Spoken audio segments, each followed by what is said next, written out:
നീ നന്മ ചെയ്യുന്നു എങ്കിൽ പ്രസാദമുണ്ടാകയില്ലയോ? നീ നന്മ ചെയ്യുന്നില്ലെങ്കിലോ പാപം വാതിൽക്കൽ കിടക്കുന്നു, അതിൻ്റെ ആഗ്രഹം നിങ്കലേക്കാകുന്നു, നീയോ അതിനെ കീഴടക്കേണം എന്ന് ദൈവം കൽപ്പിച്ചു. കുറേ കാര്യങ്ങൾ നമ്മൾ ആ ഭാഗത്ത് നിന്ന് ചിന്തിച്ചു. അത് കയീനോട് പറയുന്ന വാക്കാണ്. ആ കയീൻ ആ വാക്ക് കാര്യമാക്കിയില്ല. ആ പാപം അവനെ കീഴടക്കി, അവൻ പരാജയപ്പെട്ടു പോയി എന്ന് നമുക്ക് മനസ്സിലാക്കാനായി സാധിക്കും. നമ്മോടുമുള്ള ദൈവത്തിൻ്റെ ദൂതാണ്, ഞാനും നിങ്ങളും നന്മ ചെയ്യുന്നു എങ്കിൽ ദൈവം അംഗീകരിക്കും, ദൈവം പ്രസാദിക്കും. അല്ല, തിന്മയാണ് നമ്മുടെ ഭാഗത്തുള്ളതെങ്കിൽ ദൈവം അംഗീകരിക്കുകയില്ല. മനുഷ്യൻ ചിലപ്പോൾ അംഗീകരിച്ചെന്ന് വരും, മനുഷ്യൻ കൊള്ളാമെന്നൊക്കെ പറഞ്ഞെന്ന് വരാം, പക്ഷെ ദൈവം അംഗീകരിക്കത്തില്ല. ഇനി ദൈവം അംഗീകരിക്കാത്ത ജീവിതത്തിൻ്റെ നേരെ പിശാചിൻ്റെ പാപത്തിൻ്റെ പോരാട്ടം വലുതായിരിക്കും. അതിനെ തകർക്കത്തക്കവണ്ണം അവന് പലപ്പോഴും കഴിയാതെ വരുമെന്നും പുസ്തകം പറയും.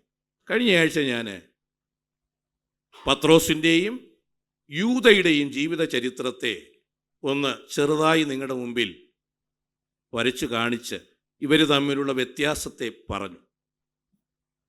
ഒരേ ഫെസിലിറ്റിയിൽ ഒരേ പരിഗണന ലഭിച്ച ഇവർക്ക് ഒരാൾ യാദൃച്ഛികമായി സാഹചര്യം കൊണ്ട് തെറ്റിലകപ്പെടുകയും അകത്ത് ദൈവത്തിന് വേണ്ടി ജീവിക്കണം, ദൈവത്തിന് വേണ്ടി പ്രയോജനപ്പെടണം എന്നൊക്കെ ആഗ്രഹമുണ്ടായിരുന്നത് കൊണ്ട് ആ പരാജയങ്ങളിൽ നിന്ന് മടങ്ങി വന്ന് കർത്താവിന് വേണ്ടി വളരെ പിന്നെ പ്രയോജനപ്പെടാനും സാധിച്ചു. എന്നാൽ യൂദ അങ്ങനെയല്ല. അവൻ അകത്ത് നന്മയില്ലാതെ, വേദപുസ്തകം പറയുന്നു, അവനിങ്ങനെ കിട്ടിയതൊക്കെ എടുത്തുകൊണ്ടിരുന്നവനായിരുന്നു. അവന് അവൻ്റെ ജീവിതത്തിൽ പാപത്തെക്കുറിച്ച് ബോധം വന്നു, പക്ഷേ അത് മാനസാന്തരത്തിലേക്ക് പരിണമിച്ചില്ല. ഇനി അവിടെ ഒരു കാര്യം കൂടെ പറഞ്ഞിട്ട് ചില അതിപ്രധാനമായ അതുമായി ബന്ധപ്പെട്ട ഒന്ന് രണ്ട് വസ്തുതകളുണ്ട്, ശ്രദ്ധിക്കൂ, പറയാം. ഈ യൂദ കരുതിക്കൂട്ടി പാപം ചെയ്തവനാണ്. മനസ്സിലാകുന്നുണ്ടോ? അല്ലെങ്കിൽ വേദപുസ്തക ഭാഷയിൽ പറഞ്ഞാൽ മനഃപൂർവമായി പാപം ചെയ്തവനാണ്. എന്നാൽ പത്രോസ് യാദൃച്ഛികമായി അബദ്ധവശാലൊക്കെ വന്നു പോയതാണ്. ഇത് രണ്ടും തമ്മിൽ വളരെ വ്യത്യാസമുണ്ട്. വളരെ നാളുകൾ കരുതിക്കൂട്ടി അതിനുവേണ്ടി അവസരത്തിന് വേണ്ടി കാത്തിരുന്ന് ചെയ്യുന്ന മനഃപൂർവമായ പാപം, അത് അകത്ത തിന്മയുള്ളവനെ പറ്റൂ. കയീൻ അവൻ സഹോദരനെ വയലിലേക്ക് ക്ഷണിച്ചത് സൗഹൃദ സംഭാഷണത്തിനല്ല. അവൻ നേരത്തെ തന്നെ കരുതിക്കൂട്ടി ഇവനെ വകവരുത്തണം എന്ന് മനസ്സിൽ ചിന്തിച്ച് അവൻ ചെയ്ത പ്രവൃത്തിയാണ്. എത്രവർക്ക് മനസ്സിലായി? ദൈവമക്കളെ, ആരെ കൂട്ടുപിടിക്കണമെന്ന് ചോദിച്ചാൽ നന്മയുള്ളവനെ കൂട്ടുപിടിക്കണം. നീ കൂട്ടുകൂടുന്ന വ്യക്തി സത്യമുള്ള വ്യക്തിയല്ല, തിന്മയുള്ളവനാണെന്ന് എന്നെങ്കിലും നിനക്ക് ബോധ്യപ്പെട്ടിട്ടൊന്നും ബോധ്യപ്പെടത്തില്ല. കാരണം നമുക്ക് ചിലപ്പോഴും എല്ലാം മനസ്സിലാക്കിക്കൊള്ളാൻ പറ്റണമെന്നില്ല. ബോധ്യപ്പെട്ടാൽ അവനിൽ നിന്ന് നീ ഒഴിഞ്ഞിരിക്കണം. വേറൊരാൾക്ക് തിന്മ ചെയ്യുന്നയാള് എനിക്ക് തിന്മ ചെയ്യില്ല എന്നൊന്നും നീ കരുതരുത്. ചിലരങ്ങനെയാണ്. അത് അവനല്ലേ ചെയ്തത്, ഞാനും അവനും തമ്മിൽ ഭയങ്കര ദോസ്താണ്. അവനൊരു തിന്മ ചെയ്യാൻ അവൻ്റെ മനസ്സനുവദിച്ചെങ്കിൽ ഒരവസരം വന്നാൽ നിന്റെ നേരെയും അത് ചൂണ്ടപ്പെടുമെന്ന് പരിശുദ്ധാത്മാ വ്യക്തമായി പറയുകയാണ്. അകത്ത് തിന്മയുള്ളവൻ, ഹല്ലേലൂയ, മറ്റൊരുത്തന് അങ്ങനെ ഒരു അപായം വരുത്താൻ മനസാക്ഷിക്കുത്തില്ലാത്തവൻ, അവൻ എനിക്ക് ദോഷം ചെയ്തില്ലല്ലോ എന്ന് കരുതി സമാധാനിച്ച് തോളിക്കൈയിട്ട് നടക്കരുത്. അവസരം കിട്ടിയാൽ അവൻ നിന്നെയും തകർത്ത് കളയും. സ്തോത്രം. അകത്ത് തിന്മയുള്ളവനിൽ നിന്ന് അകന്നിരിക്കണം. വേർപെട്ടിരിക്കണം. നിനക്ക് ഗുണം ചെയ്യുന്നവനായാലും നീ അകന്നിരിക്കണം. മനസ്സിലാവുന്നുണ്ടോ? സ്തോത്രം. Price the Lord. യൂദ അങ്ങനെ ഒരുത്തനായിരുന്നു. കയീൻ ആ സ്വഭാവക്കാരനായിരുന്നു. എന്നാൽ പത്രോസ് അങ്ങനെയല്ല. അവനെ നന്മ ചെയ്യണം, കർത്താവിനെ ഉയർത്തണം, വേണമെങ്കിൽ കർത്താവിന് വേണ്ടി മരിക്കണമെന്നൊക്കെയായിരുന്നു ആഗ്രഹം. സ്തോത്രം. പക്ഷെ അതെന്ത് ചെയ്തില്ല. ഇനി എൻ്റെ ഒരു ചിന്തയാണ്, അതങ്ങനെ ശരിയായിക്കൊള്ളണമെന്നൊന്നുമില്ല. ഇത് ഒരു തരത്തിൽ പത്രോസിന് ഗുണമായി. മനസ്സിലായോ? ഏതാ ഈ തള്ളി പറഞ്ഞത്? കാരണം ഇവൻ അങ്ങോട്ട് ഉയർന്നു വരുമ്പോഴുണ്ടല്ലോ ഇവൻ്റെ അകത്തൊരു ചിന്ത, നീ എന്തിനു ഉയരണം? തള്ളിപ്പറഞ്ഞതല്ലേ അരുമനാഥനെ. അരുമനാഥനെ തള്ളിപ്പറഞ്ഞ നിനക്ക് എന്തിന് ഉയരണം? എങ്ങനെ ഉയരും? സ്തോത്രം. ഒരു തരത്തിൽ ഈ എടുത്തുചാട്ടക്കാരനായ വലിയവനാണെന്ന് ഭാവിച്ച് നടക്കാൻ തുടങ്ങിയ ആ പത്രോസിന് ദൈവം കൊടുത്ത ഒരു, ഞാൻ പറഞ്ഞ തെറ്റാണെങ്കിൽ ക്ഷമിക്കണം, ഒരു ട്രീറ്റ്മെൻ്റ് ആണോ എന്നൊരു സംശയം. മരിക്കും വരെ ഇതിവനെ അലട്ടിക്കൊണ്ടിരുന്നു. എനിക്ക് തോന്നുന്നു ഒരു പ്രസംഗമൊക്കെ നടത്തി 4 പേര് മാനസാന്തരപ്പെട്ട് കുറച്ച് പേര് സ്നാനപ്പെട്ട് കഴിയുമ്പോൾ പൊങ്ങച്ചം വരാം. ഞാനിങ്ങനെ. അപ്പോഴാണ് അകത്ത് തമ്പുരാൻ പറയുന്നത്, ഒന്നും പൊങ്ങണ്ട, അവിടെ ഇരുന്ന് ഞാൻ അറിയുന്നില്ല എന്ന് പറഞ്ഞ സ്തോത്രം. മനസ്സിലാവുന്നുണ്ടോ? തന്നെത്താൻ താഴ്ത്താൻ ചില പരാജയങ്ങൾ, ഹല്ലേലൂയ, ചില പരാജയങ്ങൾ ജീവിതത്തിൽ വന്നത്, അതിൻ്റെ നടുവിലും ദൈവം അതിന് തക്കവണ്ണം പകരം ചെയ്യാതെ, അതിന് തക്കവണ്ണം ശിക്ഷിക്കാതെ നടത്തിയത് ഓർത്ത് ഇന്ന് പകൽക്കാലം പറ, ഉയരാൻ എനിക്ക് യാതൊരു അവകാശവുമില്ല. മരണകരമായ പല പാപങ്ങൾ, ദോഷകരമായ പല അനുഭവങ്ങൾ എൻ്റെ ജീവിതത്തിൽ വന്നിട്ട് അതിന് തക്കവണ്ണം പകരം ചെയ്യാതെ പിന്നെ എന്നെ ചേർത്ത, എന്നെ തന്നോട് അണച്ച, ഹല്ലേലൂയ, നടത്തുന്ന ഒരു സ്നേഹവാനായ ദൈവമാണ് എൻ്റെ കർത്താവ്. ഹല്ലേലൂയ. സ്തോത്രം. Price the Lord. ജീവിതത്തിലെ ഇങ്ങനെയുള്ള അനുഭവങ്ങൾ, താഴ്ചകൾ, പരാജയങ്ങൾ, അതിൽ നിന്നും മടങ്ങി വന്നിട്ട് ദൈവമുമ്പാകെ പറയേണ്ടതാണ്, ദൈവമേ അങ്ങ് കാണിച്ച കരുണയ്ക്കായി സ്തോത്രം. പ്രശംസിക്കാനോ ഉയരാനോ അവിടെ തകരേണ്ടതാണ്, അവിടെ തീരേണ്ടതാണ്. പക്ഷേ എൻ്റെ ദൈവം, നമ്മൾ പാടുന്ന പാട്ട് പോലെ, ഒടിക്കുകയില്ല അവനേറ്റം ചതഞ്ഞതായ ഓട, കെടുക്കുകയില്ല അവൻ തിരി, പുക വമിക്കുകയിലും. സ്തോത്രം. പുകയുന്ന തിരിയെ നമ്മൾ സാധാരണ എന്ത് ചെയ്യുന്നു? കെടുത്തി വയ്ക്കുന്നു. അങ്ങനെയല്ല, ഒടിഞ്ഞു പോയതിനെ പിന്നെയും നിവർത്തുന്ന ആ ദൈവത്തിൻ്റെ കരുതലാണ് നമുക്കവിടെ കാണാൻ കഴിയുന്നത്. നന്മയുള്ളവനെ ദൈവം അങ്ങനെ നടത്തും. ശ്രദ്ധിക്കൂ, ഞാൻ ഈ നന്മ തിന്മ എന്നൊക്കെ കുറേ ദിവസം കൊണ്ട് പറയുന്നല്ലോ. ഇതെന്താണ് ഈ അകത്തെ നന്മ, അകത്തെ തിന്മ എന്നൊക്കെ 1-2 വിശദീകരണങ്ങൾ ഈ പുസ്തകത്തിലുള്ളതിനെ നിങ്ങളോട് പറയാം. ശ്രദ്ധിക്കൂ. ഏദൻ തോട്ടത്തിൽ ദൈവം മനുഷ്യനെ സൃഷ്ടിച്ചിട്ട് അതിലുള്ള എല്ലാം ഉളവാക്കിയിട്ട് അവിടെ ഇങ്ങനെ പറയുന്നു, ദൈവം എന്തൊക്കെ ഉണ്ടാക്കി? തോട്ടത്തിന്റെ നടുവിൽ കാണാൻ ഭംഗിയുള്ളതും തിന്മാൻ നല്ല ഫലമുള്ളതുമായ ഓരോ വൃക്ഷങ്ങളും, തോട്ടത്തിന്റെ നടുവിൽ ജീവവൃക്ഷവും നന്മ തിന്മകളെ കുറിച്ചുള്ള അറിവിന്റെ വൃക്ഷവും യഹോവയായ ദൈവം നിലത്തു നിന്ന് മുളപ്പിച്ചു. മതി. കാണാൻ ഭംഗിയുള്ളതും തിന്മാൻ നല്ല ഫലമുള്ളതുമായ ഓരോ വൃക്ഷങ്ങളും. അപ്പോൾ ഈ നന്മ തിന്മകളെ കുറിച്ചുള്ള അറിവിൻ്റെ വൃക്ഷം മാത്രമല്ല, അതിൻ്റെ ഫലം മാത്രമല്ല, കാണാൻ ഭംഗിയുള്ളതും തിന്മാൻ വളരെ നന്നതുമായ അനേകം വൃക്ഷങ്ങൾ അവിടെ ഉണ്ടായിരുന്നു. സ്തോത്രം. ഓരോ വൃക്ഷങ്ങളും ദൈവം തോട്ടത്തിൻ്റെ നടുവിൽ മുളപ്പിച്ചതാണ്. എന്നിട്ട് നടുവിൽ എന്ത് ചെയ്തു? ജീവവൃക്ഷവും നന്മ തിന്മകളെ കുറിച്ചുള്ള അറിവിൻ്റെ വൃക്ഷവും എന്ത് ചെയ്തു? യഹോവയായ ദൈവം നിലത്ത് നിന്ന് മുളപ്പിച്ചു. എന്നിട്ട് അതിൻ്റെ 17-ാമത്തെ വാക്യം വായിക്കൂ. എന്നാൽ നന്മ തിന്മകളെ കുറിച്ചുള്ള അറിവിന്റെ വൃക്ഷത്തിൻ ഫലം തിന്നരുത്, തിന്നുന്ന നാളിൽ നീ മരിക്കും. കണ്ടോ? നന്മ തിന്മകളെക്കുറിച്ചുള്ള അറിവിൻ്റെ വൃക്ഷത്തിൻ്റെ ഫലം നീ എന്ത് ചെയ്യരുത്? തിന്നരുത്. തിന്നുന്ന നാളിൽ നീ എന്ത് ചെയ്യും? മരിക്കും. എന്താണ് ഇതിൻ്റെ അർത്ഥം? മനുഷ്യൻ അതുവരെ നന്മയും തിന്മയും തമ്മിൽ തിരിച്ചറിയാൻ കഴിവില്ലാതെ വണ്ണം ആയിരുന്നു. ദൈവം പറഞ്ഞു, ഇത് നീ എന്ത് ചെയ്യരുത്? തിന്നരുത്. തിന്നാൽ നീ എങ്ങനെയാകും? നന്മ തിന്മ ഇത് നിന്റെ മുമ്പിൽ വെളിപ്പെടും, നിന്റെ കണ്ണ് തുറക്കും. പിന്നെ എന്താണ് ഇവർ ചെയ്യേണ്ടിയിരുന്നത്? പിശാച് വന്ന് പറഞ്ഞു. പിശാച് പറഞ്ഞത് സത്യമാണ് കേട്ടോ. നമ്മൾ പറയുന്ന പിശാച് കള്ളം പറഞ്ഞെന്നാണ്. പിശാച് പറഞ്ഞ കള്ളമൊന്നുമല്ല. പിശാച് പറഞ്ഞ ഇത് തിന്നാൽ നിങ്ങൾ കണ്ണ് തുറക്കും, നന്മ തിന്മകളെ തിരിച്ചറിയുവാൻ പറ്റുന്ന തരത്തിൽ ആരെ പോലെ ആകും? ദൈവത്തെ പോലെ ആകുമെന്നാണ്. അത് തന്നെയാണ് ദൈവവും പറഞ്ഞത്. വായിക്കാം 3-ാം അധ്യായം 22-ാമത്തെ വാക്യം. യഹോവയായ ദൈവം മനുഷ്യൻ നന്മതിന്മകളെ അറിവാൻ തക്കവണ്ണം നമ്മിൽ ഒരുത്തനെ പോലെ ആയി തീർന്നിരിക്കുന്നു. ഇപ്പോൾ അവൻ കൈ നീട്ടി ജീവവൃക്ഷത്തിന്റെ ഫലം കൂടെ പറിച്ചു തിന്ന് എന്നേക്കും ജീവിപ്പാൻ സംഗതി വരരുത് എന്ന് കൽപ്പിച്ചു. കണ്ടോ? പിശാചല്ല ഇത് പറയുന്നത്. സർവശക്തനായ ദൈവം പറയുന്നു, മനുഷ്യൻ ഇപ്പോൾ നമ്മിൽ ഒരുത്തനെ പോലെ ഇപ്പൊ എങ്ങനെയായി മാറി?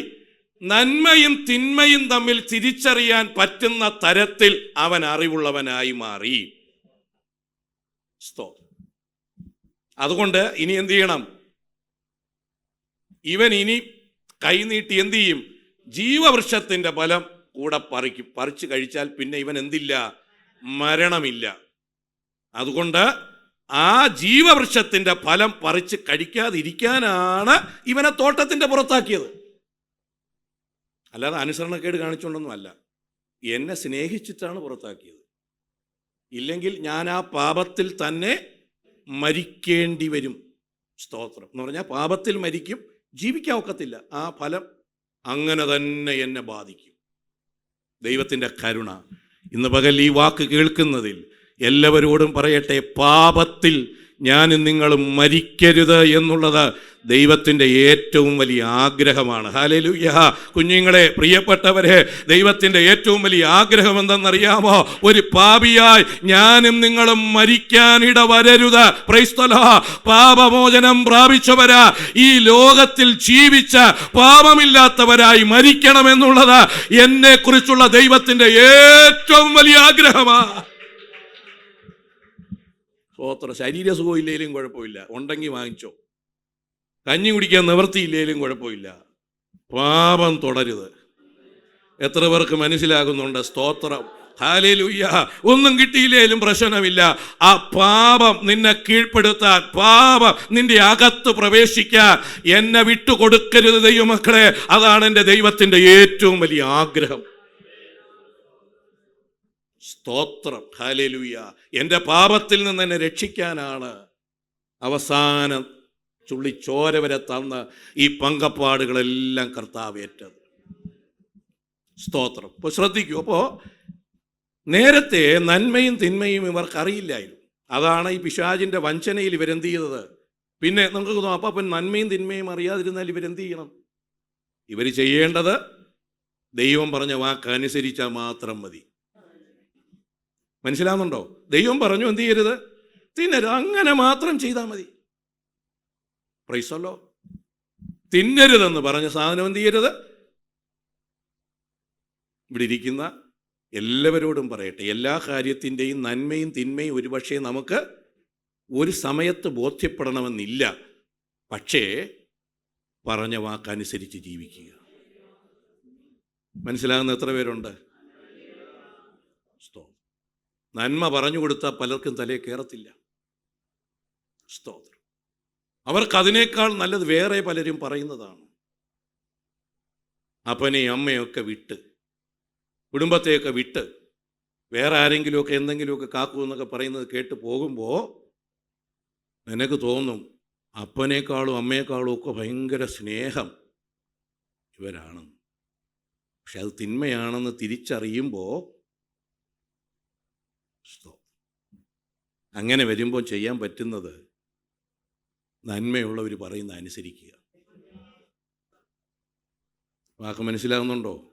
നന്മയും തിന്മയും തിരിച്ചറിയാൻ പ്രായമാകുന്നത് വരെ എന്ത് ചെയ്യണം? ദൈവം പറഞ്ഞ വാക്കങ്ങ് അനുസരിച്ച് ജീവിക്കുക. കാരണം നമുക്കറിവില്ല പല കാര്യങ്ങളെക്കുറിച്ച്. സ്തോത്രം. ദൈവം പറഞ്ഞതങ്ങ് അനുസരിക്കുക. ശരി, അപ്പോൾ ആ കാലത്തിൽ മനുഷ്യൻ എന്തില്ലായിരുന്നു? നന്മയും തിന്മയും തിരിച്ചറിയാൻ അവന് കഴിയും. പക്ഷെ അതിന് പുറത്താക്കി കഴിഞ്ഞപ്പോൾ ഇപ്പോൾ എന്തുണ്ട്?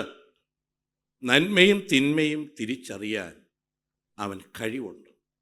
പക്ഷെ എല്ലായിടത്തും അത് അവനെ കൊണ്ട് സാധിക്കണമെന്നില്ല. ഇനി ഞാൻ പറയുന്ന ഒരു അതിപ്രധാനമായ കാര്യം ശ്രദ്ധിക്കൂ.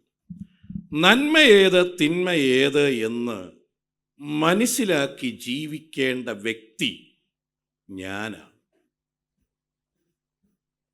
വാക്ക് മനസ്സിലാകുന്നുണ്ടോ?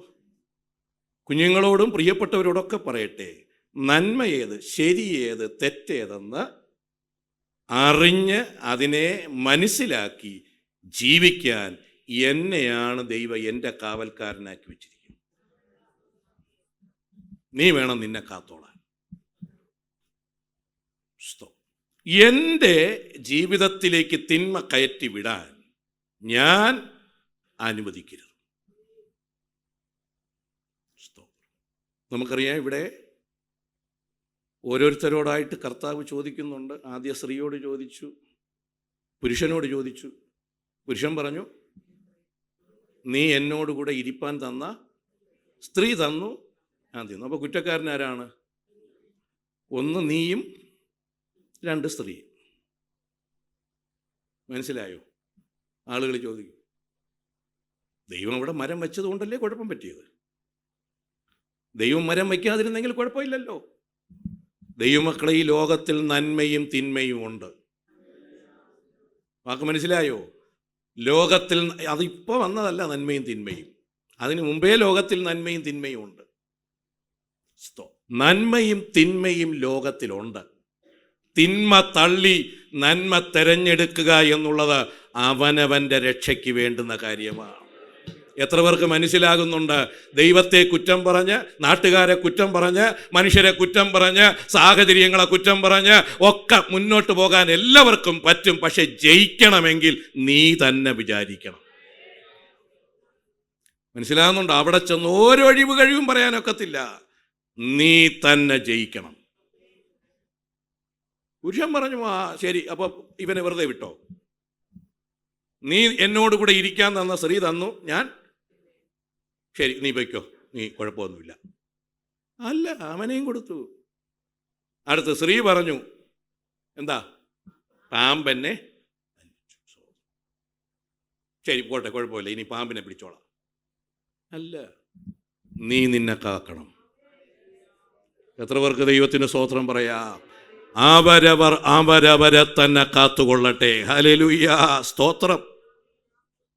പിന്നെ പിശാചിനെ പിടിച്ചു, പാമ്പിനെ പിടിച്ചു. സ്തോത്രം. ഇങ്ങനെ തുടങ്ങി എല്ലാറ്റിനും അതിൻ്റെ ക്രമീകരണങ്ങൾ വരുത്തി. ഇനി അത് പോട്ടെ, അതല്ല വിഷയം. അപ്പോൾ നന്മ തിന്മ, എനിക്ക് നന്മയും തിന്മയും ഇന്ന് അറിയാൻ തക്കവണ്ണം എന്തുണ്ട്? പ്രാപ്തി എൻ്റെ ദൈവം തന്നെ. മനസ്സ് വെച്ച് ഞാൻ അതിനെ മനസ്സിലാക്കണം, അതിൻ്റെ വഴിയെ ജീവിക്കണം. തിന്മയിൽ നിന്നകന്ന് നന്മ ചെയ്ത് ജീവിക്കണം, സത്യമുള്ളവരായി. സത്യമുള്ളവർക്ക് കാലമില്ലെന്നാണ് പലരും പറയുന്നത്.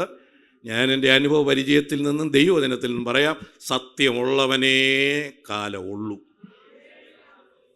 എന്നോട് ചേർന്ന് വിശ്വസിക്കുന്ന എത്ര പേരുണ്ട്? സ്തോത്ര. സത്യമുള്ളവനേ കാലമുള്ളൂ. എന്ത് വില കൊടുത്തായാലും സത്യത്തിൻ്റെ നന്മയുടെ പക്ഷത്ത് നിന്നോണം. ദൈവം മാനിക്കും. എല്ലാം ദൈവം കുറിച്ചു വയ്ക്കും. നീ ചെയ്യുന്ന എല്ലാ നന്മയും, നിന്റെ ജീവിതത്തിൻ്റെ പ്രവൃത്തികളാകമാനം അത് കുറിച്ചു വച്ചിട്ടുണ്ടല്ലോ.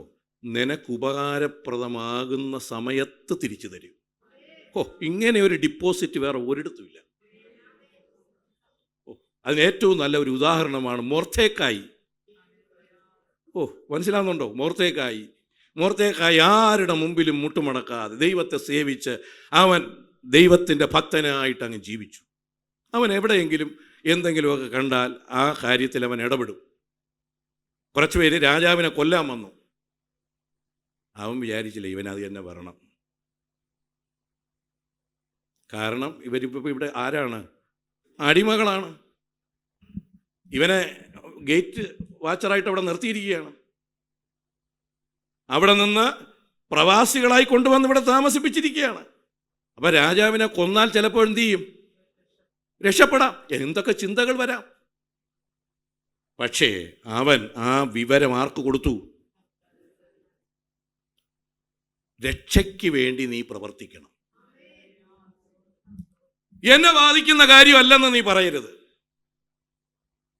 രാജാവിനെ വകവരുത്താൻ നോക്കിയെടുത്ത് അതിനെ അറിയിക്കേണ്ടവരെ അറിയിച്ചു. രാജാവ് അതിൽ നിന്ന് രക്ഷ പ്രാപിച്ചു. സ്തോത്രം. ഒന്നും കിട്ടിയില്ല. ചില നല്ല പ്രവൃത്തികൾ ചെയ്യുന്നവർക്കുണ്ടല്ലോ, ഒന്നും കിട്ടത്തില്ല. ഇത് പിന്നെ വേറെ ദോഷമൊന്നും പറ്റിയില്ല. ഇവിടെ ചിലപ്പോൾ ദോഷവും പറ്റും. സ്തോത്രം. എന്നാൽ ആ മൊർദെഖായി, ഹാമാൻ എന്നൊരുത്തൻ അവൻ്റെ ജീവന് നേരെ വെല്ലുവിളി ഉയർത്തി അവനെ വകവരുത്താൻ ശ്രമിച്ചപ്പോൾ ഓർക്കേണ്ടവനെ ഓർക്കേണ്ടത് ഓർപ്പിച്ച സർവശക്തനായ ദൈവമാണ് എൻ്റെ ദൈവം. കുഞ്ഞേ, സ്തോത്രം. നിനക്ക് ഒരു തെരഞ്ഞെടുപ്പ് വരുമ്പോൾ, നിന്റെ ജീവിതത്തിൽ ഒരു നന്മ വരേണ്ടുന്ന സമയമാകുമ്പോൾ, ഹല്ലേലൂയ, ഒരു നന്മ കൂടിച്ചേരേണ്ട അവസരം വരുമ്പോൾ, നീ ചെയ്ത നന്മ, നീ കഴിഞ്ഞ നാളിൽ ദൈവത്തെ ഭക്തിയോടെ സേവിച്ച നിന്റെ ജീവിതം, ഇതൊക്കെ കണക്കിലെടുത്ത് എൻ്റെ ദൈവം അതിനൊത്തവണ്ണം പ്രവർത്തിക്കുന്ന ദൈവമാണ്. മനുഷ്യൻ്റെ ശുപാർശകളോ മനുഷ്യൻ്റെതായ താല്പര്യങ്ങളോ അല്ല. എൻ്റെ ദൈവത്തിൻ്റെ തികവുറ്റ പദ്ധതി അവിടെ ദൈവം നിവർത്തിച്ചതിൻ്റെ നന്മ തരാൻ വിശ്വസ്തനെന്ന് എത്ര പേരിന്ന് പകൽ വിശ്വസിക്കുന്നുണ്ട്? ഹല്ലേലൂയ. നീ ചെയ്ത നന്മയ്ക്ക് എൻ്റെ ദൈവം നിനക്കവിടെ പ്രതിഫലം തരും. സ്തോത്രം. നിന്നെ തകർക്കാൻ ഇവരൊക്കെ വാശിയോടെ വന്നാലും നിന്റെ നന്മ കണ്ട് ദൈവം അവിടെ ഇടപെടും. സ്തോത്രം. ഇപ്പോ ദൈവത്തിൻ്റെ ആ പദ്ധതി, നന്മ ചെയ്യുന്നവൻ ഒരല്പസമയത്തേക്കൊക്കെ പ്രയാസമുള്ളവനായിരിക്കേണ്ടി വന്നാലും ആത്യന്തിക വിജയം അവൻ്റെ പക്കലാണ്. പിന്നെ ഇത് കിട്ടിയില്ലെന്ന് വെച്ച് മൊർദെഖായിക്ക് ഒരു ഇളക്കവും വന്നില്ല. ഞാൻ പല പ്രാവശ്യം ഇവിടെ പറഞ്ഞിട്ടുണ്ട്. ഞാനായിരുന്നെങ്കിൽ അടുത്ത ദിവസം എന്തായാലും ജോലിക്ക് പോലും പോകത്തില്ല. നന്ദി കെട്ടവൻ എന്തിനു പോകണം? ഇത്രയും അവൻ്റെ ജീവൻ രക്ഷിച്ചിട്ട് ഒന്നും എന്ത് ചെയ്തില്ല. അവനല്ല തരുന്നത്, ദൈവമാണ് തരുന്നത്. ശരി. അപ്പോൾ ഈ കാര്യങ്ങൾ, ഈ നന്മ, ദൈവം ചില സമയങ്ങളിലൊക്കെ അതിൻ്റെ നിലയിൽ ഓർക്കാതെയല്ല, അത് കരുതി വച്ചിരുന്നാലും, വേദോസം പറയും തൻ്റെ ഭക്തന്മാർക്ക് വേണ്ടി ദൈവം കരുതിയത്, സംഗ്രഹിച്ചു വച്ചത്, മനുഷ്യപുത്രന്മാർ കാണെ പ്രവർത്തിച്ചതുമായ നന്മ എത്ര വലിയതാകുന്നു എന്നാണ്. അപ്പോൾ നമ്മുടെ പ്രാർത്ഥന, നമ്മുടെ ക്രിസ്തീയ ജീവിതത്തിൻ്റെ നേരെ സത്യസന്ധത, ഇതൊക്കെ കണ്ട് ദൈവം അങ്ങനെ കരുതി ഒരു അവസരം വരുമ്പോൾ, കുഞ്ഞുങ്ങളുടെ ഭാഷയിൽ പറഞ്ഞ് ഒരു അഡ്മിഷൻ കിട്ടേണ്ടി വരുമ്പോൾ, ഒരു വിവാഹത്തിൻ്റെ സമയമാകുമ്പോൾ, ഒരു നന്മയിലേക്ക് എത്തിച്ചേരേണ്ട സമയമാകുമ്പോൾ, ഇതൊക്കെ ദൈവം ഇങ്ങനെ പ്രവർത്തിക്കുമെന്നാണ് ഞാൻ വിശ്വസിക്കുന്നത്. പുസ്തകത്തിലൊന്നും എഴുതി വെച്ചിട്ടില്ല, എങ്കിലും എൻ്റെ ഒരു വിശ്വാസം ആ സമയത്ത് കർത്താവ് ഇതൊക്കെ നോക്കും. അവിടെ കല്യാണപ്രായം ആകുമ്പോൾ 3 ദിവസം പ്രാർത്ഥിച്ചുകൊണ്ട് വരനെ കാണാമെന്നൊന്നും വിചാരിക്കണ്ട. +2 ആകുമ്പോൾ ഒരു ഭയങ്കര ഒരു ഭക്തി, അതൊന്നും ശരിയാവത്തില്ല. LKG മുതലേ തുടങ്ങിക്കോണം നേരെ ജീവിക്കാൻ. അങ്ങനെ വരുമ്പോഴാണ് അത് കഴിഞ്ഞിട്ട് നീ ആഗ്രഹിക്കുന്നില്ല. അതുകൂടെ ഓർമ്മ വേണം. എഴുതി വെച്ച് കുറേയൊക്കെ അവർക്കും ഇവർക്കും കൊടുത്തതുപോലെയൊന്നുമല്ല. എൻ്റെ ദൈവമോ തനിക്കിഷ്ടമുള്ളത് ചെയ്യും.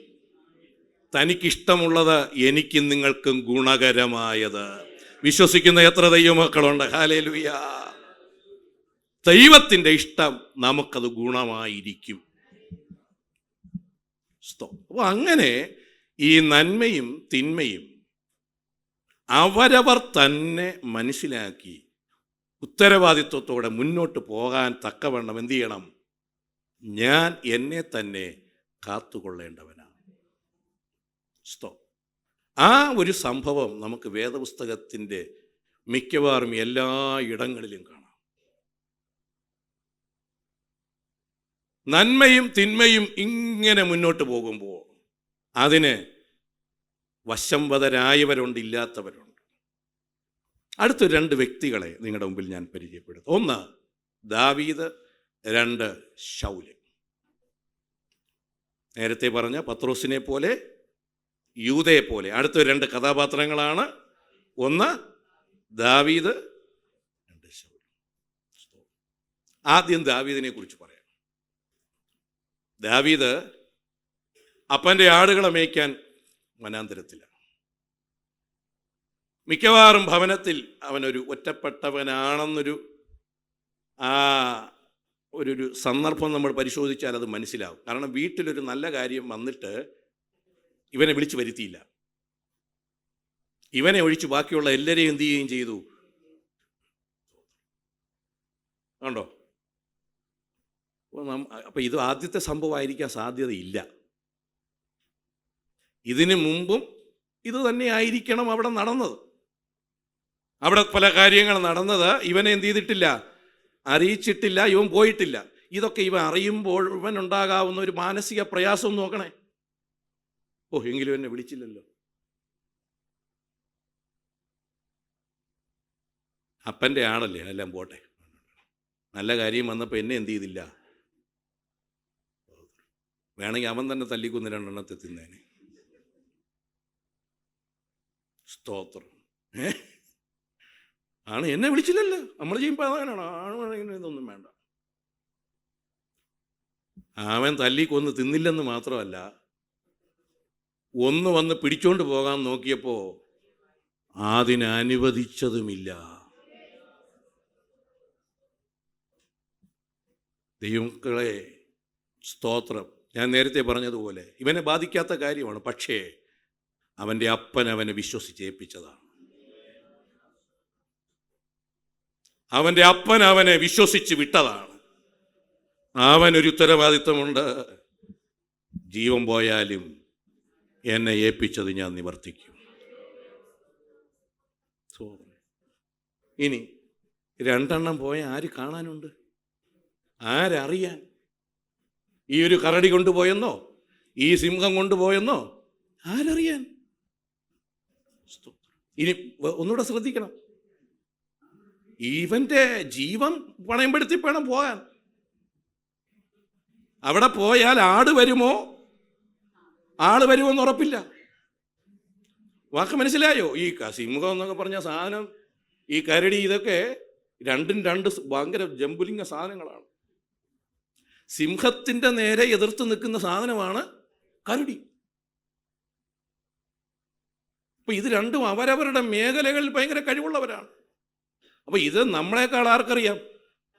കാരണം കാട്ടിൽ നല്ല പരിചയമുള്ളവനും അതൊക്കെയാണ്. അപ്പൊ ഇവന്റെ നേരെ ചെന്നാൽ എന്താണ് സംഭവിക്കുന്നതെന്നുള്ളതിനെ കുറിച്ച് യാതൊരു തിട്ടവുമില്ല. പക്ഷേ അവൻ്റെ അകത്തൊരുറപ്പ്, എൻ്റെ ജീവൻ പോയാലും കുഴപ്പമില്ല, എനിക്ക് ഹാനി വന്നാലും കുഴപ്പമില്ല, എന്നെ ഏൽപ്പിച്ചത് ഞാൻ നിവർത്തിക്കും. ഇതാണ് നന്മ. എത്ര പേർക്ക് ദൈവത്തിന് സ്തോത്രം പറയാം? ഹല്ലേലൂയ. ഇതാണ് നന്മ. സ്തോത്രം. ഹല്ലേലൂയ. എന്നെ ദൈവം കാവലാക്കി വെച്ചത്, എന്നെ ദൈവം ഉത്തരവാദപ്പെടുത്തി വെച്ചത്. ഹല്ലേലൂയ. ആരും അറിയുന്നില്ല, ആരും കാണുന്നില്ല, ആരും മനസ്സിലാക്കുന്നില്ല എന്നൊക്കെ വെച്ച് അവനവൻ്റെ ഇഷ്ടത്തിന് അതിനെ വിട്ടുകൊടുത്ത് മുന്നോട്ട് പോകുന്നതല്ല നന്മ, അതല്ല സത്യം. എന്തു വന്നാലും എൻ്റെ ദൈവം എന്നെ ഏൽപ്പിച്ചതിന് തക്കവണ്ണം ഞാൻ വിശ്വസ്തനായിരിക്കും. Praise the Lord. അമ്മയപ്പന്മാരറിഞ്ഞില്ല, മറ്റുള്ളവരറിഞ്ഞില്ല, ഹല്ലേലൂയ എന്ന് വെച്ച് നീ നിന്റെ വഴിക്ക് പോകാനല്ല. നിന്നെ വിശ്വസിച്ച് ദൈവം നടത്തുന്നത്, നിന്റെ മാതാപിതാക്കൾ നിന്നെ വിശ്വസിക്കുന്നതിന് തക്കവണ്ണ ആ വിശ്വാസത്തെ നീ കാത്തുകൊള്ളണം. സ്തോത്രം. ഈ മക്കളെ, ഇന്നത്തെ ഈ പല സംഭവങ്ങൾ കാണുമ്പോൾ ഈ ചില തെറ്റുകൾ കുട്ടികൾ ചെയ്തെന്ന് സ്കൂളിൽ നിന്നൊക്കെ വിളിച്ച് മാതാപിതാക്കളെ അറിയിക്കും. എനിക്ക് ഒരു അധ്യാപകനിൽ നിന്നൊരിക്കൽ കേൾക്കാൻ കഴിഞ്ഞ പാസ്റ്റേ, മിക്കവാറും ആ മാതാപിതാക്കൾ ഇത് വിശ്വസിക്കത്തില്ല. അവരാദ്യം വന്ന് പറയുന്നത്, എൻ്റെ കൊച്ചത് ചെയ്യില്ല, എൻ്റെ മോൻ എൻ്റെ മോൾ അങ്ങനെ ഒരു പ്രവൃത്തി എന്ത് ചെയ്യത്തില്ല, ചെയ്യുകയില്ല. പക്ഷേ പിന്നെ കാര്യങ്ങൾ അതിൻ്റെ തെളിവോടെ അവർക്ക് ബോധ്യപ്പെടുത്തുമ്പോൾ അവിടെ പൊട്ടിക്കരയുന്ന മാതാപിതാക്കളെ കാണാം. പ്രിയപ്പെട്ടവരോട് പറയട്ടെ, നിങ്ങളുടെ അമ്മയപ്പന്മാർ നിങ്ങളെ വിശ്വസിച്ച് എൻ്റെ മോൻ എൻ്റെ കുഞ്ഞ് എന്നൊക്കെ കരുതി നിങ്ങളിൽ അർപ്പിച്ചിരിക്കുന്ന വിശ്വാസം നഷ്ടപ്പെടുത്തരുത്. എത്ര പേർക്ക് മനസ്സിലായി? ദൈവസഭയ്ക്ക് നിങ്ങളെക്കുറിച്ചൊരു വിശ്വാസമുണ്ട്. കൊച്ചുകൊള്ളാം. അതിന് ഘടകവിരുദ്ധമായി പ്രവർത്തിക്കരുത്. അവിശ്വസ്തതയാണ്. മനസ്സിലാകുന്നുണ്ടോ? ഓരോ ഉത്തരവാദിത്വങ്ങളുള്ളവരുണ്ട്. ദൈവസഭയുടെ കാവലാളുകൾ, നേരത്തെ പറഞ്ഞതുപോലെ ദൈവസഭയ്ക്ക് സംരക്ഷിച്ച് കർത്താവിൻ്റെ മഹത്വത്തിനായി മുന്നോട്ട് നയിക്കാൻ നിയമിക്കപ്പെട്ടവരാണ്. അവരവരെ ഏൽപ്പിച്ചത് അവരവർ ചെയ്യുമ്പോഴാണ് ഇത് യുക്തമായി പ്രവർത്തിക്കുന്നത്. പക്ഷെ ഇന്ന് ആ ഒരു ധാർമ്മിക ബോധം എല്ലാവരിലും നിന്നും പോയി. ലേവ്യ പുസ്തകം 5-ാം അധ്യായം 1-ാമത്തെ വാക്യം ഒന്ന് വായിച്ചാട്ടെ. ഒരുത്തൻ സത്യവാചകം കേട്ടിട്ട് താൻ സാക്ഷിയായി കാണുകയോ അറിയുകയോ ചെയ്തത് അറിയിക്കാതെ അങ്ങനെ പാപം ചെയ്താൽ അവൻ തന്റെ കുറ്റം വഹിക്കണം. മതി. എന്താണ് അവിടെ പറയുന്നത്? ഒരുത്തൻ എന്ത് ചെയ്തു? സത്യവാചകം കേട്ടു, താൻ സാക്ഷിയായി ചിലത് കണ്ടു, ചിലത് അറിഞ്ഞു, അതെന്ത് ചെയ്തില്ല? അറിയിച്ചില്ല. മനസ്സിലായോ? അവനല്ല ചെയ്തത്, വേറൊരാൾ ചെയ്തു. ഉദാഹരണം പറഞ്ഞാൽ, ഒരാൾ ഒരുത്തനെ കൊന്നു, അത് ഞാൻ ദൂരവേ നിന്ന് എന്ത് ചെയ്തു? കണ്ടു. ഞാൻ അതിനെ എന്ത് ചെയ്തില്ല? പറഞ്ഞതുമില്ല, ആരെയും അറിയിച്ചതുമില്ല. അങ്ങനെ ചെയ്താൽ അതെന്തെന്നാണ് പറയുന്നത്? അങ്ങനെ പാപം ചെയ്താൽ അവൻ തൻ്റെ കുറ്റം വഹിക്കണം.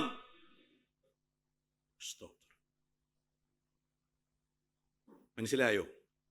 ഇത് ഞാൻ പറയാനുള്ള പ്രധാന കാരണം, പല കൂട്ടുകാർക്കും അവരുടെ കൂട്ടുകാരെ രക്ഷിക്കാൻ പറ്റും. മനസ്സിലാകുന്നുണ്ടോ? നിങ്ങളുടെ കൂടെ പഠിക്കുന്ന, നിങ്ങളുടെ കൂടെയുള്ള പല കൂട്ടുകാരുടെയും ആർക്കും അറിയാത്ത പല രഹസ്യങ്ങളും നിങ്ങൾ കാണുകയും കേൾക്കുകയും ചെയ്തിട്ടുണ്ട്. ഇപ്പം നിങ്ങൾ വിചാരിക്കുന്നു, എൻ്റെ കൂട്ടുകാരനാണ്, നമ്മൾ പറഞ്ഞാൽ നമ്മൾ അവിശ്വസ്തരായി, സ്നേഹബന്ധം പോയി എന്ന് നീ കരുതിയാൽ, ഈ കയ്യിലിരിക്കുന്ന പുസ്തകം പറയുന്നു നീ പാപം ചെയ്തു, നീ തിന്മ ചെയ്തു. നീ എന്ത് ചെയ്യണം? നാട്ടുകാരോട് മുഴുവനും അല്ല പറയേണ്ടത്, പറയേണ്ടവരോട് പറയണം. അങ്ങനെ വന്നാൽ നിന്റെ മേലുള്ള പാപം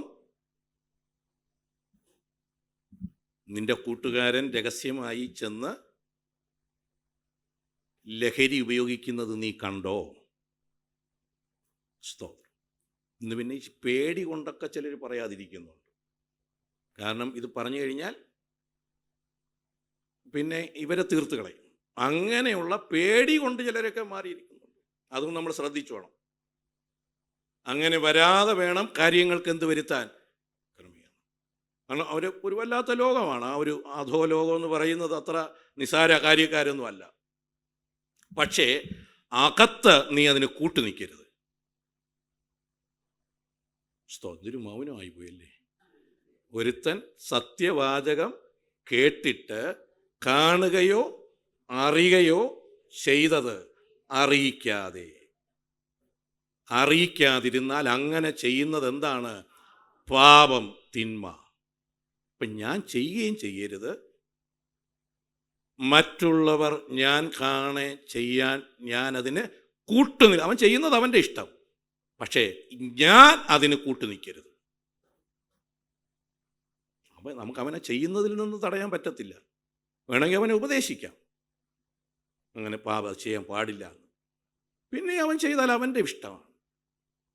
എന്നാൽ ഞാൻ അതിന് കൂട്ടായാൽ, അത് അറിയിക്കേണ്ട രീതിയിൽ അറിയിക്കാതിരുന്നാൽ, അതൊക്കെ ദൈവം തരുന്ന ജ്ഞാനമാണ്, ദൈവം തരുന്ന ബുദ്ധിയാണ്.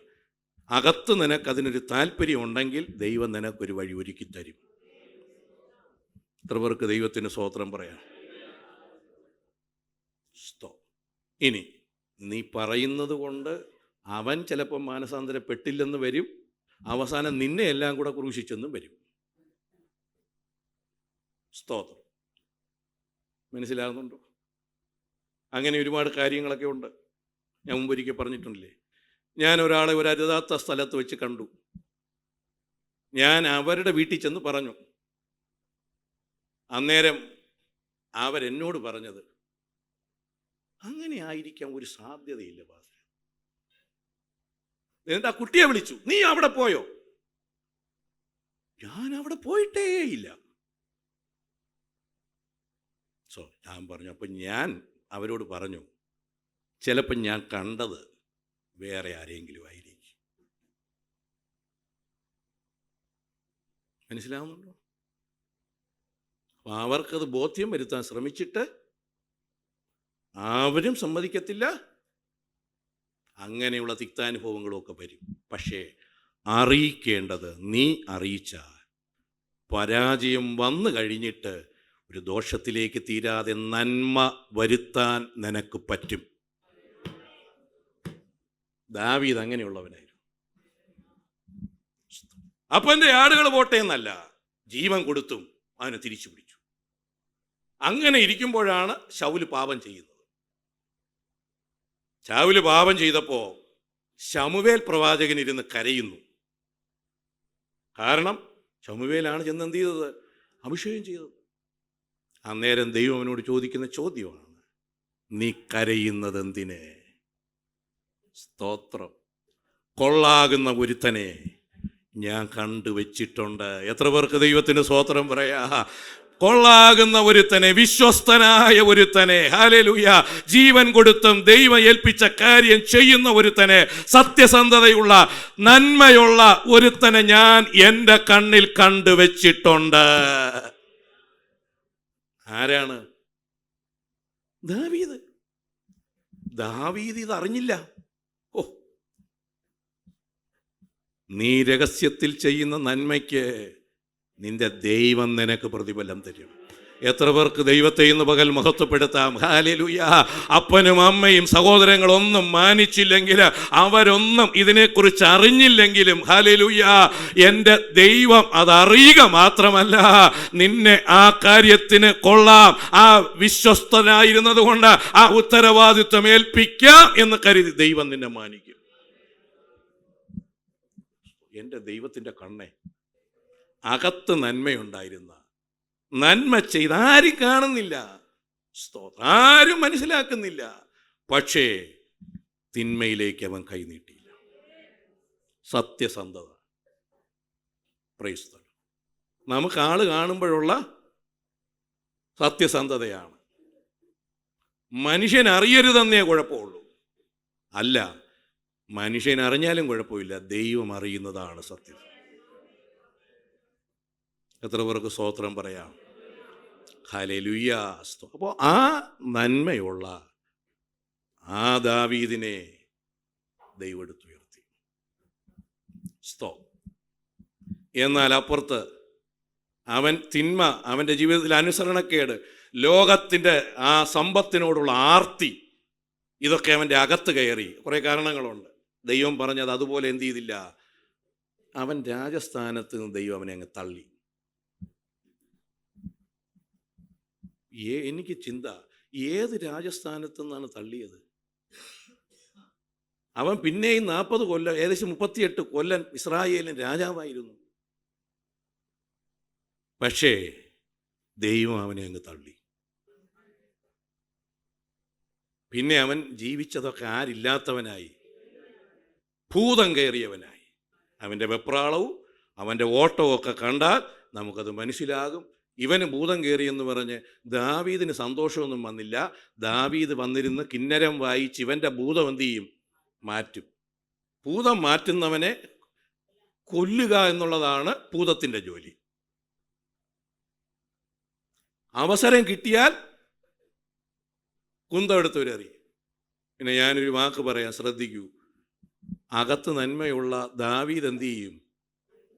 ഈ കുന്തത്തിപ്പെടത്തില്ല. സ്തോത്രം. ആർക്ക് മനസ്സിലാകുന്നുണ്ടോ? ഇതിനെല്ലാം ദൈവം അനുവദിക്കണം. ഇങ്ങനെ യാത്ര മുന്നോട്ട് പോകുന്നു. ശ്രദ്ധിക്കും. ഒരുപാട് പ്രശ്നങ്ങളാണ് ദാവീദിൻ്റെ വരുന്ന ചില്ലറ പ്രശ്നങ്ങളാണ്. അഭിഷേകം കിട്ടി, നന്മയുണ്ടായി എന്നൊക്കെ വെച്ച് ലോകപ്രകാരം എന്തെങ്കിലും കുറേ നേട്ടങ്ങൾ കിട്ടുമെന്നൊന്നും കരുതരുത്. സന്തോഷമാണ്. ശൗല് മറ്റേ ദാവീദ് ഗോലിയാത്തിനെയൊക്കെ കൊന്ന് കുറച്ചുപേരൊക്കെ അംഗീകരിച്ചു. അത് കഴിഞ്ഞ് കാര്യങ്ങൾക്കെല്ലാം വലിയ വ്യത്യാസം വന്നു. അവന് വീട്ടിൽ താമസിക്കാൻ പറ്റാതെയായി. ഗുഹകളിലും ഗഹ്വരങ്ങളിലും ഒക്കെ കയറി ഇറങ്ങി. ഫെലിസ്ത്യ രാജ്യത്ത് ചെന്നു, അവിടെയും അവനെ പിടിക്കാൻ വേണ്ടി വന്നു. എന്തൊക്കെ പ്രശ്നം. പക്ഷെ അവിടെയെല്ലാം അവൻ്റെ മനസ്സുറച്ചതായിരുന്നു. ഞാൻ അവിടെ പറയുന്ന പല പ്രാവശ്യം പറഞ്ഞ, ഇവനെ ശൗലിനെ കൊല്ലാൻ ഒരു അവസരം കിട്ടിയിട്ട് ഇനി അവൻ്റെ ദാസൻ പറഞ്ഞു, ഞാൻ കൊല്ലാം, നീ അങ്ങ് മാറി നിന്നാ മതി. ഞാനാണെങ്കിൽ അങ്ങനെയാ, ദൈവഹിതം പോലെ ആവട്ടെ, പിന്നെ ഇനി എൻ്റെ കയ്യിലൊന്നും ഇല്ലല്ലോ. നീ കൊല്ലുന്നു. നീ കൊല്ലുകയും അരുത്, ആരെയും ദൈവഹിതമല്ലാത്ത പ്രവൃത്തിക്ക് പ്രേരിപ്പിക്കുകയും ചെയ്യരുത്. മനസ്സിലായോ? ഇതെല്ലാം ദൈവം കുറിച്ചു വയ്ക്കും. ദൈവം ഇതെല്ലാം നീതിയായി കണക്കിടും. അവന് പിന്നെയും ഉടനെ ഒന്നും കൊട്ടാരമൊന്നും പിടിച്ചു കൊടുത്തില്ല. സ്തോത്രം. അവന് പിന്നെയും യാത്ര ചെയ്തുകൊണ്ടിരുന്നു. പക്ഷേ ഞാൻ ഈ പറയുന്ന വളരെ ശ്രദ്ധിക്കും. അവൻ്റെ ജീവിതത്തിൽ ഒരു പാപം വന്നപ്പോൾ കരടിയെ കണ്ട് പേടിക്കാത്ത ദാവീദ്, സിംഹത്തെ കണ്ട് പേടിക്കാത്ത ദാവീദ്, ഗോലിയാത്തിൻ്റെ മുമ്പിൽ തല ഉയർത്തി നിന്നവൻ, നീ ഇങ്ങോട്ട് വാ, ഞാൻ നിന്നെ കൊന്ന് കാട്ടിലെ മൃഗങ്ങൾക്കൊരു സദ്യ ഒരുക്കുമെന്ന് പറഞ്ഞ ഗോലിയാത്തിൻ്റെ മുഖത്ത് നോക്കിക്കൊണ്ട്, ഞാൻ നിന്നെയും നിന്റെ പിന്നിൽ നിൽക്കുന്ന സകല ഫെലിസ്ത്യ നിരകളെയും കൊന്ന കാട്ടിലെ മൃഗങ്ങൾക്കും ആകാശത്തിലെ പറവകൾക്കും ഒരു സദ്യ ഒരുക്കുമെന്ന് പറഞ്ഞവനാണ്. അചഞ്ചലൻ, ദൈവാശ്രയമുണ്ടായിരുന്നവൻ, രാജാവായിരുന്നിട്ട്, രാജ്യമുണ്ടായിരുന്നിട്ട്, സൈന്യമുണ്ടായിരുന്നിട്ട് സ്വന്തം മകന്റെ മുമ്പിൽ നിൽക്കാൻ പറ്റിയില്ല. സ്തോത്രം. പാപം വരുന്നിടത്ത് നീ തോറ്റുപോകും. മനസ്സിലാകുന്നുണ്ടോ? പാപം വരുന്നിടത്ത് നീ പരാജയപ്പെട്ടു പോകും. നീ എത്ര വിശുദ്ധനായാലും, എത്ര ഓടിയ വ്യക്തിയായാലും, ഞാനും നിങ്ങളുമൊക്കെ പാപമകത്ത് കയറിയാൽ, പക്ഷെ ദാവീദിൻ്റെ ഗുണം, അടുത്ത ഞാൻ പറയാൻ പോകുന്നത് ദാവീദിൻ്റെ ഗുണം, ഒരു നാഥാൻ ചെന്ന് നീ തെറ്റുകാരനെന്ന് പറഞ്ഞപ്പോൾ അനുതപിച്ചവനാണ്. എത്ര പേർക്ക് ദൈവത്തിന് സ്തോത്രം പറയാം. ഇതാണ് ഈ നന്മ. പാപം ചെയ്യുന്നില്ല, ദ്രോഹമാണ് ചെയ്തത് അവൻ. സ്തോത്രം. ദ്രോഹമാണ് ചെയ്തത്. അവൻ ചെയ്ത ഏറ്റവും വലിയ പാപം, രക്തം അവൻ്റെ കയ്യിലുണ്ടായിരുന്നു. ആ ഭക്തനായ രാജ്യസേവകനായ ഊരിയാവിനെ കൊന്നുകളഞ്ഞതാണ് ഏറ്റവും വലിയ പാപം. എത്രയും അവൻ എന്തൊക്കെ നമുക്ക് പാപമൊക്കെ നിങ്ങൾക്കറിയാമല്ലോ. ഞാൻ എങ്ങനെ എൻ്റെ വീട്ടിൽ പോകുമെന്നാണ് അവൻ ചോദിച്ചത്. അവനെ കൊന്നുകളയത്തക്കവണ്ണം അവൻ ആ പ്രവൃത്തി ചെയ്തെങ്കിലും അവനെ ആ പാപത്തെക്കുറിച്ച് ശരിക്കും മാനസാന്തരപ്പെട്ട് മടങ്ങി വരാൻ ഒരവസരം ദൈവം കൊടുത്തു. എന്നാൽ ഈ ശൗലിനെ നോക്കൂ, അവൻ ഇങ്ങനെയൊക്കെ പോയി. എത്ര പ്രാവശ്യം അവൻ ദാവീദിനോട് തന്നെ പറഞ്ഞിരുന്നു, ദാവീദേ, നീ രാജാവാകുമെന്നുള്ളത്. സ്തോത്രം. എന്നിട്ടും അവന് മാനസാന്തരം വന്നില്ല. സ്തോത്രം. അവൻ ഒടുവിൽ പരാജയപ്പെട്ടു പോയ ചരിത്രം നമുക്ക് തിരുവെഴുത്തിലുണ്ട്. ദൈവമക്കളെ, നന്മ, സത്യം, അത് ഞാൻ തിരിച്ചറിയുകയും അതിൻ്റെ ഒരു കാവലാളായി ഞാൻ നിൽക്കുകയും വേണം. ഞാൻ ചെയ്യുകയും അരുത്, മറ്റുള്ളവർക്ക് അതിനുള്ള അവസരം ഞാൻ സാക്ഷിയായി കൊടുക്കുകയും അരുത്. അതാണ് നന്മയുള്ളവൻ്റെ ലക്ഷണം. സ്തോത്രം. വാക്ക് മനസ്സിലാകുന്നുണ്ടോ കുഞ്ഞുങ്ങളെ? ആ കൂട്ടത്തിൽ നിങ്ങൾ കാണരുത്. അതിൽ നിന്ന് നിങ്ങൾ മാറിക്കോണം. നിങ്ങൾ പറഞ്ഞിട്ട് അവർക്ക് പറ്റിയത്, നീ അതിൽ നിന്ന് മാറിക്കോ. ദൈവം നിന്നെ മാനിക്കും. സ്തോത്രം. നീ നിന്റെ കാരണം നന്മയും തിന്മയും തിരിച്ചറിയാൻ പറ്റും. ഞാൻ വേറൊന്നുകൂടെ പറയാം. പല കാര്യങ്ങളിൽ നന്മയും തിന്മയും ഒന്നും നമുക്കറിയാൻ ഒക്കത്തില്ല കേട്ടോ. അങ്ങനെയുള്ള സ്ഥലത്ത് നീ മിണ്ടാതിരുന്നോണം. ഒരച്ഛനെ ഒരു 3-4 പെൺകുട്ടികൾ കാണാൻ വന്നു. അച്ഛനോട് എന്തൊക്കെ കാര്യം ചോദിച്ചിട്ട് അവർ പോയി. അതിൽ ഒരു പെൺകുട്ടി തിരിച്ചു വന്നു.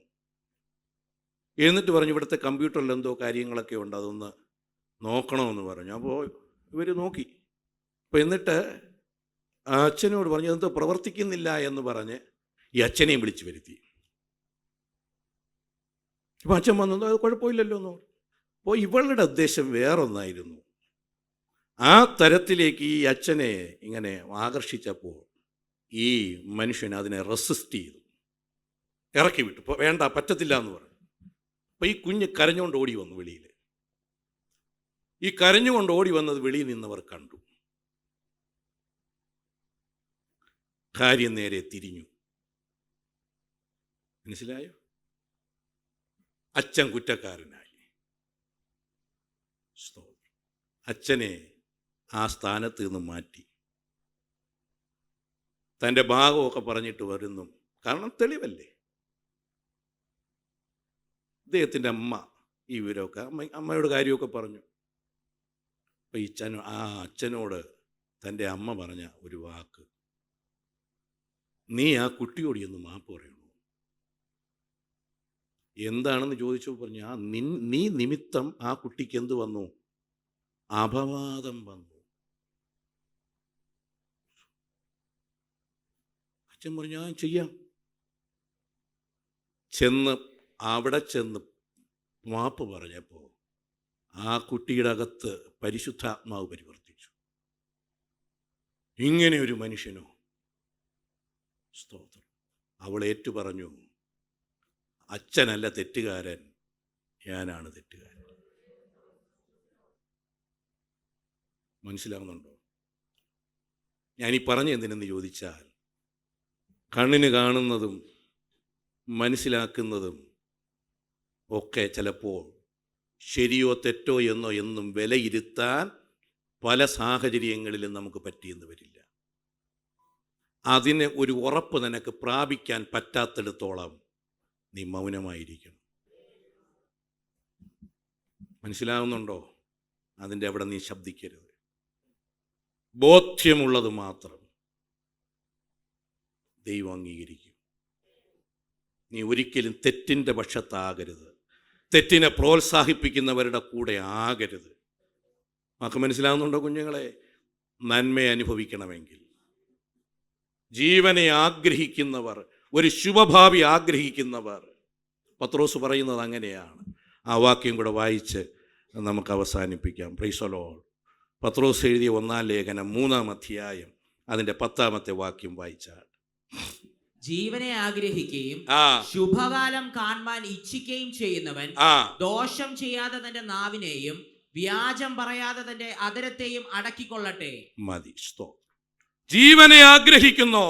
ഒരു ശുഭകാലം കാണാൻ നിനക്ക് ആഗ്രഹമുണ്ടോ? നിനക്കതിന് താല്പര്യമുണ്ടെങ്കിൽ എന്ത് ചെയ്യ?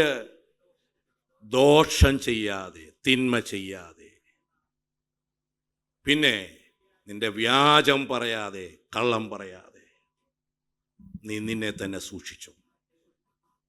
ബോധ്യമുള്ളത്, സത്യമായത്, ആ പക്ഷത്ത്, ആ കൂട്ടത്തിൽ, അതിനല്ലാത്തവരിൽ നിന്ന് വ്യതിചലിച്ച് ഞാൻ ചെയ്യരുത്, ഞാനാണ് കാവലാൾ.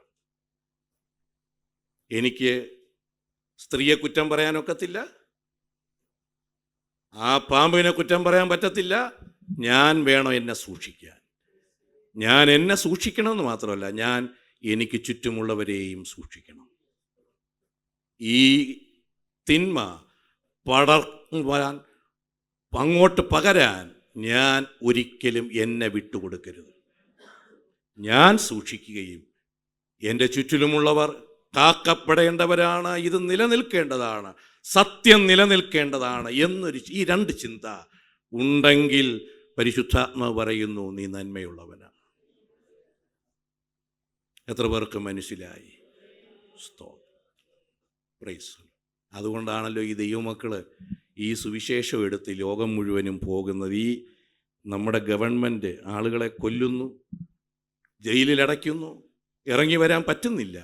ഇതൊക്കെ ഉണ്ടെങ്കിലും പേടിക്കാതെ നമ്മുടെ ദൈവദാസന്മാരവിടെ ഈ പുസ്തകവുമായിട്ട് പോകുന്നത് എന്തിനെന്നറിയാമോ? ജയിലിനകത്ത് അടച്ചാലും കുഴപ്പമില്ല, കൊന്നാലും കുഴപ്പമില്ല, എന്നിലൂടെ 2 പേര് രക്ഷ പ്രാപിക്കണം. എത്ര പേർക്ക് ദൈവത്തിന് സ്തോത്രം പറയാ? എന്നിലൂടെ 2 പേര് ദൈവരാജ്യത്തിലെത്തണം. ഹല്ലേലൂയ. അതിന് ഞാൻ ഒരു മുഖാന്തരമായ അത് ദൈവത്തിന് മഹത്വമാണ്. ഇന്ന് പകൽ ഇതിനകത്തിരിക്കുന്നവരോട് എനിക്ക് രക്ഷ പ്രാപിക്കണം. ഹല്ലേലൂയ. പറ്റുമെങ്കിൽ എന്നിലൂടെ ചിലരെ ആ തിന്മയിൽ നിന്ന് അകറ്റി രക്ഷയിലേക്ക് നയിക്കാൻ എനിക്ക് എന്ത് പറ്റുമോ അതും ഞാൻ ചെയ്യണം. ഹല്ലേലൂയ. തിന്മയ്ക്ക് കൂട്ടാളികളാകാതിരുന്ന പരിശുദ്ധാത്മാവ് പറയുന്നു, അന്ത്യം വരെ നടത്താൻ ദൈവം വിശ്വസ്തനാ.